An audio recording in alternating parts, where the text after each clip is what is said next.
যেহেতু এখন শ্রাবণ মাস চলছে, তাই আজকে আমাদের বাড়িতে মা মনসার পাঁচালি পড়া হচ্ছে। তাই বাড়িতে একটু পুজোর আয়োজন করা হয়েছে। নমস্কার সকলকে একটি নতুন ভিডিওতে। আজকে এই বাড়িতে পাঁচালি পড়া হবে, সবাই চলে এসেছে, আয়োজনও হয়ে গেছে। মা মনসার পুজো উপলক্ষে আমাদের বছরে একবার করে পান্তা খেতে হয়। আর কিছুদিন পরেই পুজো হবে, তখন আমরা গিয়ে সবাই মিলে পুজো দিই। এই যে পাঁচালি পড়বে এখন, এই যে জেঠু চলে এসেছে, উনি পাঁচালি পড়বেন, এখন রেডি হচ্ছে। ওনাদের বাড়িতে ঠাকুর আছেন, ওনাদের বাড়িতে পুজো হয়। আর ওদিকে জেঠি ঠাকুরের আয়োজন করছে সব কিছু। আচ্ছা, আপনাদের এলাকার মা মনসা পুজো উপলক্ষে নিয়ম কি আছে, একই না আলাদা? যদি আলাদা হয় কমেন্টে জানাতে ভুলবেন না। যেহেতু সামনে পুজো, তাই এই মাসটা মা মনসার বাহনদের অনেক উৎপাত হয়।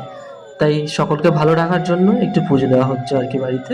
ভিডিও কেমন লাগছে আপনাদের মতামত অবশ্যই কমেন্টে জানাবেন, ফলো করে সাপোর্ট করবেন। এবার আপনারাও একটু পাঁচালি শুনে যান।